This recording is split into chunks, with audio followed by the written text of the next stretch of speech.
وحدہ والصلاة والسلام علی من لا نبی بعدہ اما بعد۔ فرمایا حضرت حنفی صاحب رحمۃ اللہ علیہ نے کہ اچھے اچھے لوگ طریق کی حقیقت سے بے خبر ہیں۔ فرماتے ہیں کہ میں نے بڑے بڑے مشائخ کے خاص مریدوں سے جنہوں نے یہاں آ کر تعلیم کا سلسلہ جاری کرنا چاہا پوچھا کہ تم کو شیخ نے کیا بتلایا تھا؟ جہاں جہاں اور جس سے تحقیق کیا بس اوراد و وظائف ہی کی تعلیم معلوم ہے۔ یعنی کل یہ بات ہوئی کہ شیخ نے یہ ذکر بتایا، یہ تصویر بتایا، تم نے اپنے شیخ سے کیا سیکھا اتنے سال؟ ان سے بیعت ہوئے، ان کی مجلسوں میں جانا شروع کیا، کیا سیکھا؟ تو کہیں گے یہ تسبیح، یہ ذکر، یہ فرما رہے کہ اوراد و وظائف ہی کی تعلیم معلوم ہے۔ اصلاح کا پتہ ہی حضرت میں نے علماء کو دیکھا، بعض ان میں مشائخ کی طرف سے صاحب اجازت بھی ہوئے مگر غلطیوں میں مبتلا ہے۔ آج کل یہ غلطی عام ہو گئی ہے، یہ سمجھتے ہیں کہ صرف ذکر مقصود ہے، حالانکہ یہ معین مقصود ہے، یعنی مقصد حاصل کرنے میں مددگار چیز ہے۔ مقصود اس طریق کا یہ ہے کہ ظاہر و باطن شریعت کے مطابق ہو جائے اور قلب میں اللہ کا تعلق پیدا ہو جائے۔ جب اخلاق ہی خراب ہیں تو کہاں مقصود حاصل ہوا؟ ذکر مددگار ہے اس مقصود کے حصول میں، اسی وجہ سے یہ طریق بدنام ہوا کہ مقصود کو غیر مقصود اور غیر مقصود کو مقصود سمجھ رکھا ہے۔ لوگ فن کی حقیقت سے بالکل بے خبر ہیں، کودنے پھاندنے کو، جوش و خروش کو، زہے کو بکا کو، یعنی رونے اور ہنسنے کو، حق ہو کو اصل سمجھتے ہیں۔ انتہائی کمال ان لوگوں کے نزدیک یہی چیزیں ہیں۔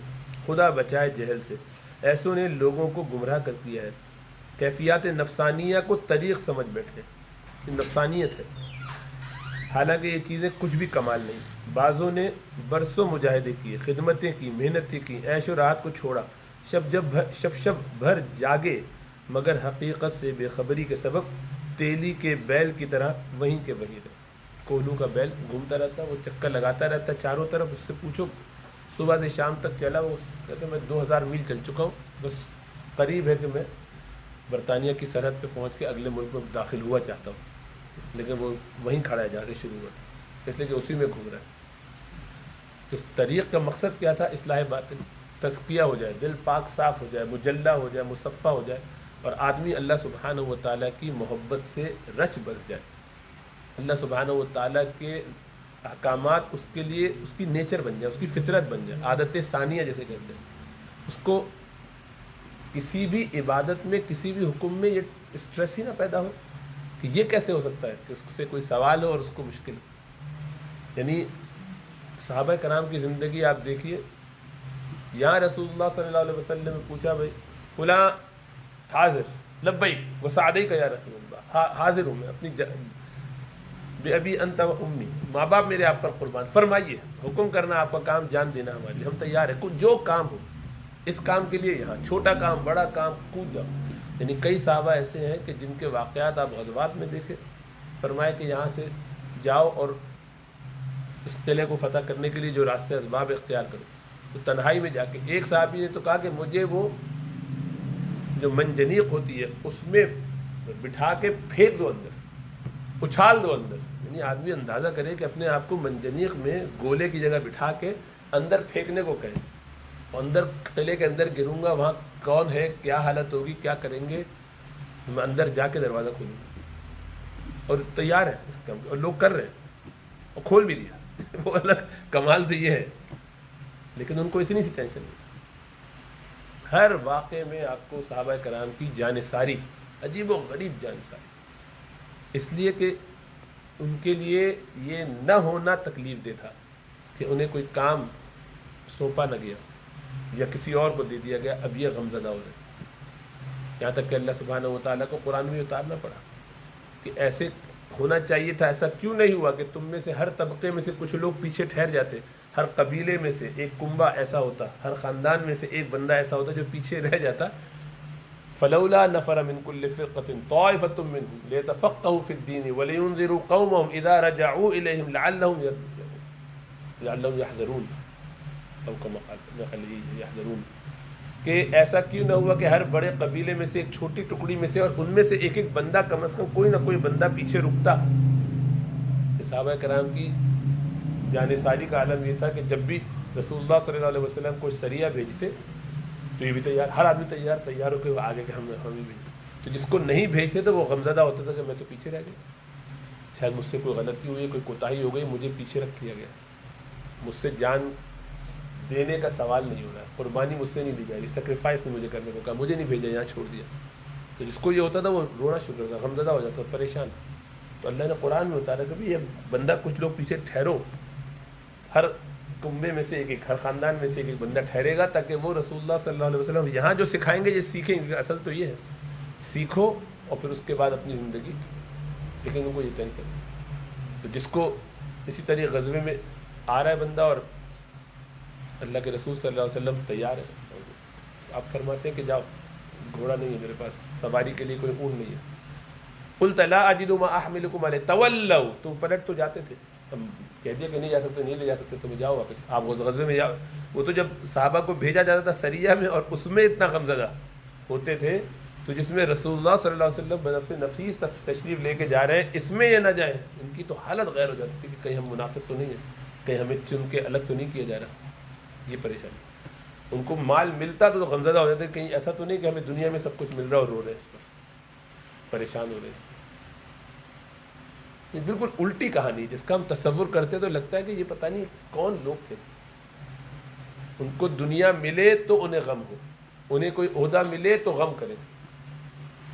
تو اللہ قرآن میں فرماتے ہیں کہ آپ کے پاس آتے اور پھر وہ آپ سے سوال کرتے، عذر تو ان کے لیے ہے، اور آپ کہتے کہ نہیں میرے پاس کوئی ایسی سواری نہیں ہے جس پہ میں تمہیں سوار کر کے اپنے ساتھ لے جاؤں. تو تولوا، تو وہ پلٹ جاتے. وَأَعْيُنُهُمْ تَفِيضُ، حالانکہ اس حال میں کہ ان کی آنکھیں بہہ رہی ہوتی من الدم، اعین تفیض من الدم، آنسوؤں سے، اس لیے کہ آپ کے پاس کوئی سواری نہیں ہے، ان کے پاس کوئی سواری نہیں جا سکتی. تو رو رہے ہیں، چھٹی ہو کے پارٹی نہیں کر رہے کہ جو آج کینسل ہو گیا درس، جان چھوٹی، جانا نہیں پڑے گا، چھٹی ہوئی، بہانہ بن گیا، کوئی بارش ہو گئی. ہمارے لیے نمازیں بارش کی وجہ سے رکے، ایک اندر سے ایک عجیب بچپنا والی خوشی ہوتی ہے، وہی بچپنے والی، ایک چہرے پہ ذرا وہ بارش ہو گئی تو اندر سے ایک کیفیت خوشی کی ہوتی ہے کہ ایکسکیوز ہے، بھائی اللہ میں مجھے کیوں دیکھ رہے ہیں ایسے، میرا تھوڑی کو خوش ہو رہا ہے، میں نے تھوڑی چیز کیا. یعنی وہاں ہمیں کام نہ کر کے جو خوشی ہوتی ہے، حالانکہ کرنا چاہتے کرتے اس لیے کہ وہ پابندی ہے، فرض ہے، کرنا تو ہے، لیکن وہ محبت والا کام نہیں ہے. وہ چھوٹنے پہ غم نہیں ہوتا، ایکسکیوز بن جائے تو بغل بجاتے ہیں بچوں کی طرح، بارش ہو جائے تو سموسے پکوڑے کھانے کی کوشش کرتے ہیں، وہی مزے کرو، چھٹی ہوگی. تو دین کے کام میں چھٹی ہو جائے اور ہم خوش ہوتے ہوں تو سمجھنا چاہیے کہ ہم کہاں کھڑے ہیں. اور نیکیاں ساتھ ساتھ چل رہی ہیں، اذکار معمولات بھی چل رہے ہیں، ساتھ ساتھ گناہ بھی چل رہے ہیں. وہ جو پرانے چل رہے ہیں وہ چل ہی رہے ہیں، ان کو ہم چھوڑنے کے لیے تیار نہیں. ایک تو اول تو معمولات ہوتے نہیں، جن کے ہو رہے ہیں، جتنے ہو رہے ہیں اس کے ساتھ یہ نہیں ہو رہا کام. یہ تو معمولات تو ذریعہ تھے کہ ہمارے اندر دل صاف ہو، دنیا کی محبت ساتھ، بلکہ اب ایک اضافہ ہو گیا. خالی ایک اضافہ یہ ہو گیا کہ یہ معمولات کرنے کی وجہ سے، ذکر اور تسبیح کرنے کی وجہ سے لوگ ہمیں اللہ والا سمجھنے لگے. بزرگ نیک بھی ماشاء اللہ بڑے نیک آدمی بھی، ان کی نمازیں نہیں چھوٹتی، جماعت سے پڑھتے پاتے نماز، تسبیحات ان کی دیکھو، قرآن ضرور اپنا معمول پورا کرتے ہوئے رات کو سونے سے پہلے بھی. تو گھر میں بھی ایک فضا، باہر والوں میں بھی ایک فضا، امیج بن جاتا ہے کہ بڑے ذاکر شاغل آدمی، مجلسوں میں بھی اپنے تذکرے کرتے رہتے ہیں، ذکر مکمل کیے بغیر ماشاء اللہ بہت پابندی چل رہی ہے. تو بہت خوش رہتے ہیں کہ ہم دیکھو ہماری زندگی کیسی ایک ڈگر پہ آ گئی، ہم بھی ماشاء اللہ خوب. تو اب اس وجہ سے لوگ بھی واہ واہ کر رہے ہیں، خود بھی اپنے واہ واہ میں اللہ رے میں بنے گے، کیا شان ہے میری، اپنے آپ کو سمجھو. تو وہ پہلے جو عاجزی تھی اندر، جو اپنے بارے میں ایک حقارت تھی، وہ بھی گئی. تو کم از کم گناہ گار تھا، گناہوں میں مبتلا تھا، دل کی بیماریوں میں مبتلا تھا، اپنے آپ کو مریض سمجھتا تھا. مریض اپنے آپ کو صحیح سمجھ رہا ہو، کینسر کا مریض ہے، ایڈز کا مریض ہے، اب گیا تب گیا، اور اپنے آپ کو بالکل صحت مند سمجھتے ہوئے اکڑتے کرتے ہوئے یہ چل رہا ہے. اس طرح پاگل پنی کا کوئی علاج ہے؟ کچھ نہیں کر سکتے. آپ کیا سمجھائیں گے ایسے شخص کو کہ جس کو یہ احساس ہی نہ ہو کہ وہ خود بیمار ہے؟ تو نہ وہ علاج کی فکر کرے گا، نہ وہ علاج کے لیے کہیں جائے گا. دیکھنے والے بھی یہی سمجھ رہے دھوکے میں اس کے، اور وہ خود بھی اسی میں مبتلا ہے. اسی لیے آج ہمارے یہاں ایسے جاہل پیروں کی دکانیں بہت چلتی ہیں، اس لیے کہ وہ ظاہر کرتے ہیں، آپ کے سامنے بتاتے ہیں کہ کیا کرتے ہیں. اللہ اور تسبیحاں گلے میں پڑی ہوئی. آپ بھی اچھا لگے. میں تو بڑی دکان کھول سکتا ہوں. یہ سارے ڈرامے بازیاں کرنا کیا مشکل تھا. تسبیحات کرے اور لگائے رکھے آدمی. تو یہ سارے کام کر کے دنیا کو دکھانے کے لیے حال آ گیا جناب. حال کی کیفیت جھومنا شروع ہو گیا اور بس وہ سر گھما چلے جا رہے ہیں. ایسی حالت میں ہو گیا کہ اب لگ رہا ہے کہ اس پہ اب وہ کسی کے قابو میں نہیں آ رہا ہے چاروں طرف سے. اب تو کرنٹ بھی دوڑتا ہے نا. بہت سے پیر خود بھی کرنٹ دوڑاتے ہیں اپنے اندر اور دوسروں کو بھی ہاتھ لگاتے ہیں. وہ تو علاج ہے پھونکے پھونکے مار کے. یہ ساری چیزیں کیوں اپیل کر رہی ہیں؟ اس لیے کہ شریعت کا مقصد ہی نہیں سمجھے. کوئی ایسا شوبدہ دکھا بھی دے اور یہ تو آج نہیں شروع سے ہی لوگوں نے یہ باتیں سمجھی ہوئی ہیں بھائی. یہ تو غالباً جنید بغدادی رحمۃ اللہ علیہ کا سید الطائفہ اس پورے اصلاحی نظام کا جس کو تزکیے کا نظام کہتے ہیں اس کے امیر ہیں, وہ امام ہیں. جس طرح فقہ کے امام ابو حنیفہ, امام مالک, امام شافعی, امام احمد بن حنبل ہے. اور اگر سب سے پہلے کہا جائے بڑے تو امام ابو حنیفہ, چونکہ انہوں نے پہلے یہ انیشیٹ کیا سلسلہ پورا فقہ کا باقاعدہ کوڈیفائڈ اسٹائل میں. حالانکہ ان سے پہلے لوگ بہت کرتے تھے اور آگے پیچھے بھی کرتے تھے, لیکن ان کا کوڈیفائڈ اسٹائل پہلی دفعہ انہوں نے کوڈیفائی کی باقاعدہ تحریری شکل میں. باقیوں کا سب غیر تحریری شکل میں موجود تھا. تو پہلے اس طرح سے وہ اسی طریقے سے اس اصلاحی کام میں, تزکیے کے کام میں سب سے بڑے امام جو یہ ہیں سب کے کاموں کے وہ ہیں جنید بغدادی. اور وہ یہ فرما رہے ہیں. شاہ عبد القادر جیلانی کا بھی اس طرح کا فرما رہے. کتنے پرانے یہ لوگ ہیں, یہ 3ری صدی ہجری کے لوگ ہیں, بالکل ابتدائی 1100 سال پرانے لوگ, 1200 سال پرانے لوگ. وہ اس وقت یہ کہہ رہے ہیں کہ کوئی شخص تمہیں پانی پہ چل کے دکھا دے, ہوا میں اڑ کے دکھا دے اور شریعت کا پابند نہ ہو تو اس کو شیطان سمجھو. وہ شیطان ہے, شعبدے بازی دکھا رہا ہے. یہ کرامت نہیں ہے, اس کو نظر کا دھوکہ کہتے ہیں, میسمرزم کہتے ہیں, اسے دھوکہ بازی کہتے ہیں, شعبدہ بازی کہتے ہیں. یہ سب استدراج ہے, ڈھیر ہے اللہ کی طرف سے. ان میں کسی میں خیر کا ایک ذرہ نہیں ہے, شیطانی ہے. اس کے لیے بھی تباہی ہے جو کر رہا ہے, جو لوگ اس سے واہ واہ کر کے اس کے پیچھے ہو رہے ہیں وہ بھی تباہ ہو رہے ہیں. نہ یہ مقصود ایسے لوگوں کو پیچھے پیچھے جاتے ہیں. اسی لیے نئے نئے شیوخ نئے نئے آئیڈیاز ڈھونڈتے رہتے ہیں کس کے پاس زیادہ اچھا فائدہ مزہ آ رہا ہے. وہاں بڑا مزہ آتا ہے ان کی مجلس میں, بڑا ایک وہ اندھیرا کر کے یوں ہوتا ہے ذرا یوں ہوتا ہے ذرا. شریعت کی پابندی کی کوئی بات نہ کرنا ہے, نہ وہ مقصود تو اللہ کی رضا حاصل کرنا ہے, اتباع کر کے نبی اکرم صلی اللہ علیہ وسلم کی شریعت کی پابندی کر کے. اپنے اندر سے وہ رذائل نہ نکلے, خیر ہمارے اندر نہ آئے, گن کے حساب لگا کے اپنی لسٹ بنا کے گڑبڑوں کو کم کرنے کی فکر احساس نہ ہو, اور یہ ہم اسیس ہی نہ کر سکیں کہ میرے اندر کیا کیا خرابی ہے. کوئی جاہل آدمی ہے, ایسے شخص کا کیا علاج ہے؟ یعنی وہ تو اس سے ہی آ رہی ہے کہ اس کو پتہ بھی چلے کہ میں بیمار بھی ہو سکتا ہوں, یہ اس پاسبلٹی کو ماننے کے لیے تیار نہیں. یعنی ایک آدمی بالکل بیمار ہو اور یہ تصور وہ کرنے کے لیے تیار نہ ہو کہ وہ بیمار ہے, آپ اس سے تذکرہ کہہ دیں گے کہاں کی بات کر رہے ہیں بھائی, ہم بیماری نہیں پڑتے بھائی, ہماری جینز بہت اسٹرانگ ہے, ہمارے یہاں کوئی بیماری ہماری نہیں, ڈائبٹیز ہے, ہم لوگ بس اصلی تیل اصلی گھی پیتے ہیں, صبح شام ڈنڈ پھیلتے ہیں اور اتنے موٹے موٹے سانڈ ہوئے ہوئے اور سمجھ رہے سب صحت ہے. 6 مہینے کے بعد اچانک سے پتا 3 آرٹری بلاک ہے اور دھڑ سے گر گئے ہارٹ اٹیک میں. سب کو نہیں کہہ رہا, تو مجلس میں لوگوں کو نہیں کہہ رہا ہوں.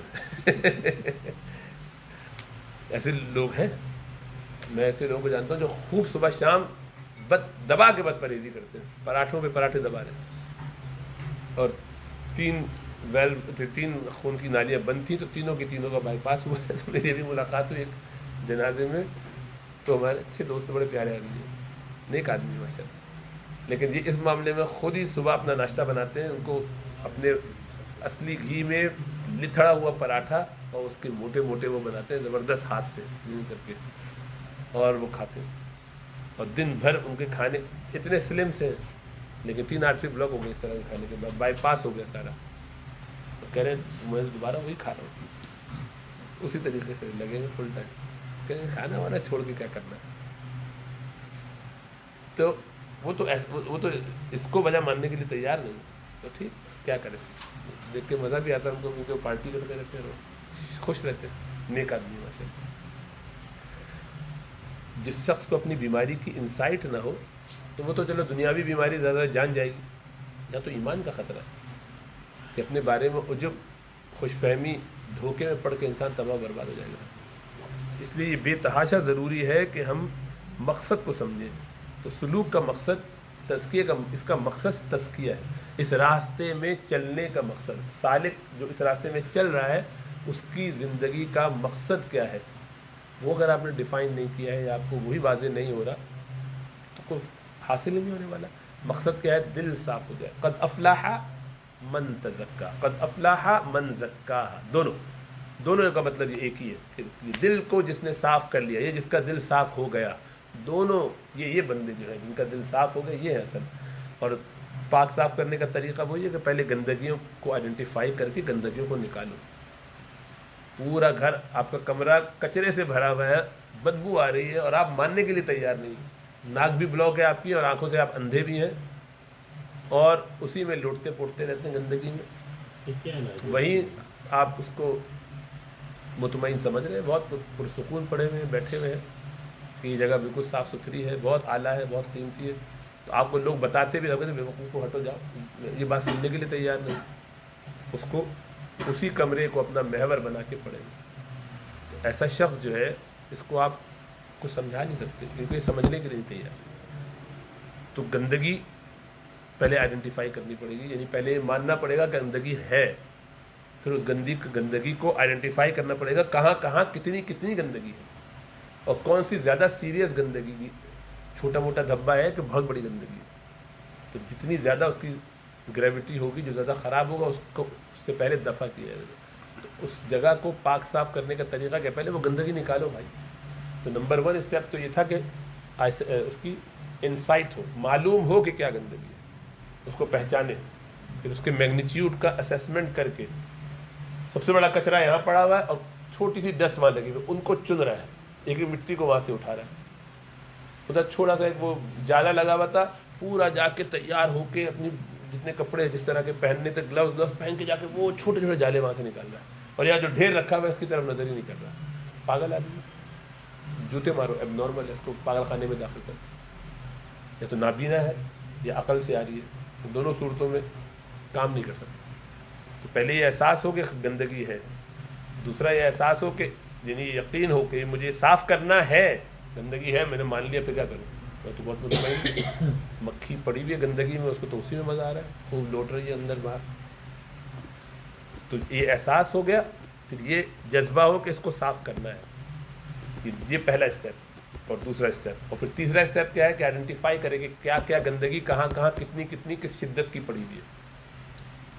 پھر ان میں سے ہر گندگی کو صاف کرنے کا تہیہ کرے کہ میں اس آرڈر میں ان کو نکالوں گا.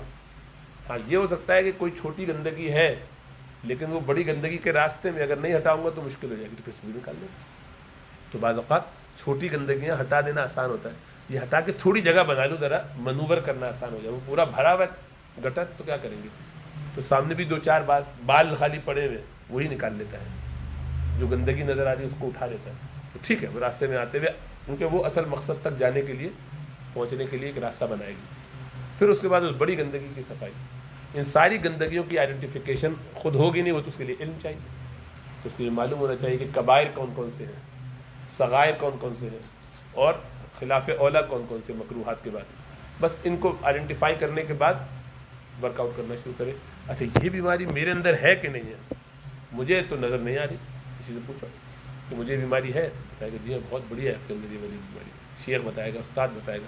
تو وہ بتاتا کیوں ہے؟ آپ اس کو اطلاع کرتے رہتے ہیں، انفارم کرتے رہتے ہیں اپنے آئیڈیاز کا.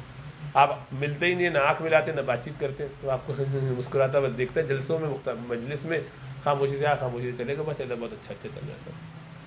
آپ تو آرٹیفیشیل اس کے سامنے اپنا امیج پیش کر رہے ہیں، وہ اسی میں دیکھ کے مسکراتا رہتا ہے کہ ماشاء اللہ بالکل ٹھیک چل رہا ہے. اس سے تھوڑی کچھ ہوتا ہے، اس سے علاج نہیں ہوتا. ابھی تھوڑی دیر یہاں آنے سے پہلے مغرب کے راستے میں ایک صاحب نے یہی فون کر کے اطلاع کی، مجھ سے پوچھا کہ بھائی میں جو ہوں وہ اصلاح چاہ رہا ہوں، لیکن یہ کہ حضرت سے بیعت بھی ہوں، لیکن بہت خرابی آ گئی ہے، بہت گڑبڑیں ہو رہی ہیں، اب تو میں کس طرح کیا کروں؟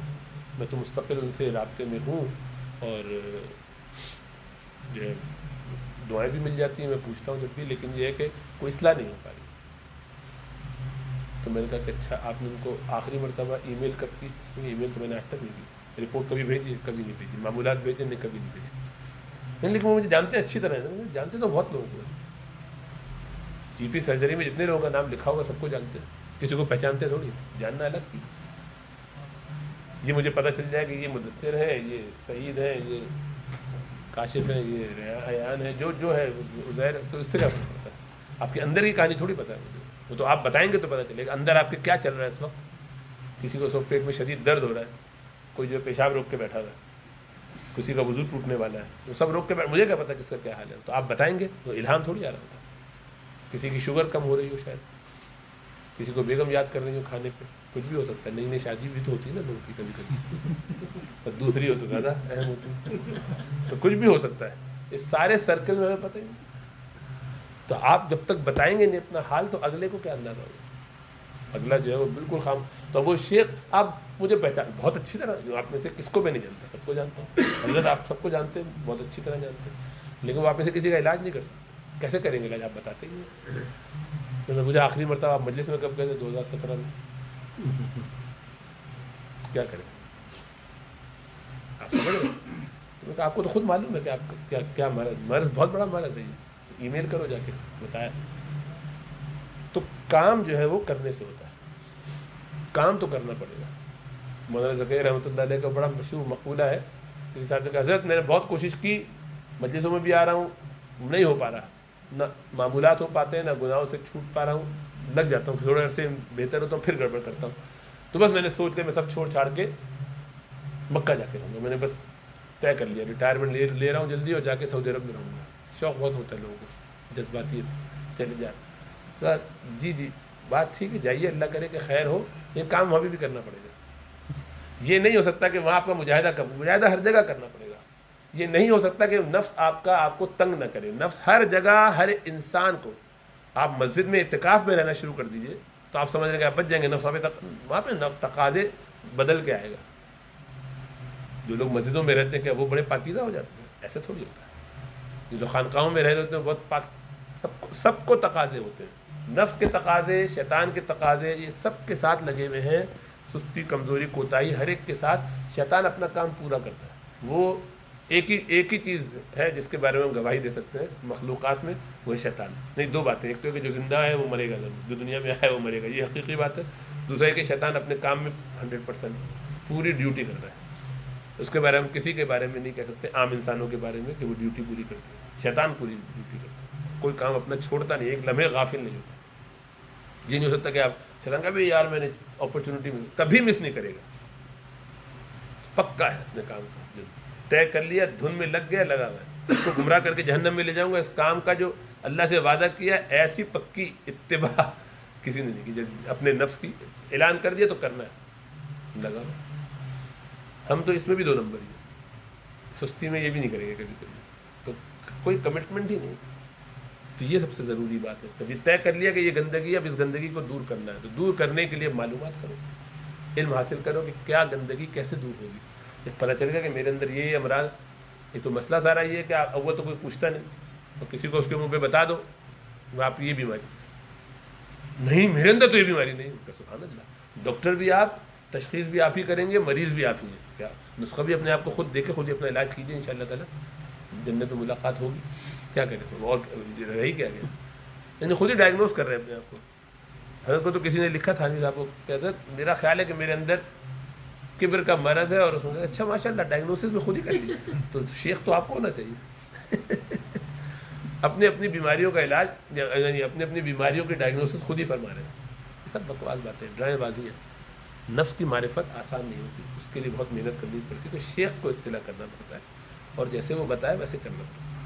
میں ان کو بتایا کہ 2 دفعہ، کئی دفعہ جب میں کوئی بھی واقعہ میں اپنی کوئی ای میل میں حضرت کو لکھتا ہوں اپنے احوال میں سے کوئی بات، تو کئی دفعہ ایسا ہوا ہے کہ میں نے جو سمجھ کے کہا وہاں سے جو جواب آیا وہ بالکل الٹا ان ایکسپیکٹڈ.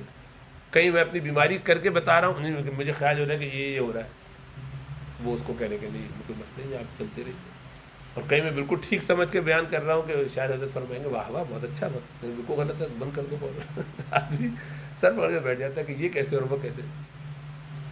اور حضرت کا طریقہ ہے، تمام اللہ والوں کا طریقہ یہ ہوتا ہے کہ بس آپ کو ایک بات بتا دیتے ہیں ایسا کرو، ختم ہو. ابھی آپ کے اوپر آپ کو کرنا ہے تو کریں. ہر ایک جگہ پیچھے آپ کو ایکسپلینیشن تھوڑی دیتے پڑتے ہیں کہ یوں ہوتا ہے اور یوں کرتے ہیں، یوں ہوا. اصل میں آپ کی جسم کے اندر یہ والے جو خلیات ہیں وہ یوں کر کے وہاں سے نکلے، انہوں نے یوں گڑبڑ کی، یہاں سے کرنٹ وہاں گیا، اس لیے آپ یہاں سے پیرالائز ہو گئے. اتنا فالتو ٹائم کسی کے پاس نہیں ہے، اور اس سے آپ کو کوئی فائدہ بھی نہیں ہونے والا. آپ کو تو بس سوال کا جواب پتہ ہونا چاہیے کہ یہ میرا مسئلہ ہے، اس کا کیا حل ہے، یہ بیماری ہے، اس کا یہ علاج ہے، بختم بات وہ کرو. آگے پیچھے کے چکر میں کیا پڑتے ہیں؟ تو اس لیے شیوخ کوئی لمبے چوڑے جواب نہیں دیتے. یہ مرض ہے، اس کا یہ علاج ہے، یہ کرو. تو مقصود اپنا سمجھنا ہے، اپنے اندر یہ جذبہ رکھنا ہے کہ مجھے اس سے نکلنا ہے. پھر اس کے بعد کیا کرنا ہے؟ آئیڈینٹیفائی کرنا ہے کہ کہاں کیا گندگی کس درجے کی ہے. پھر ان کو حسب مراتب تھوڑا تھوڑا سا کر کے، جذباتی ہو کے نہیں کہ میں صبح سے لے کے رات تک سب کچھ صفائی کر دوں گا، ایسی کی تیسی دنیا کے رکھی ادھر ہو جائے. دل کو کھرچ کے صاف کرنے کی کوشش کرنے میں اپنے آپ کو مار لیا. 3 دن سے کھانا نہیں کھایا تھا، سوئے بھی نہیں تھے، رات بھر جاگ کے ہسپتال میں پڑے گئے. آج ہی ساری رات کھڑے عبادت کروں گا، اس کے ساتھ ایسا نہیں. پہلوان بننے کی ضرورت نہیں. شیخ سے مشورہ کر کے رہنمائی میں گائیڈنس کے ساتھ چلو گے تو پھر اس کے بعد یہ نکلتے جائیں گے. اس کو مقصود بنانا ضروری ہے.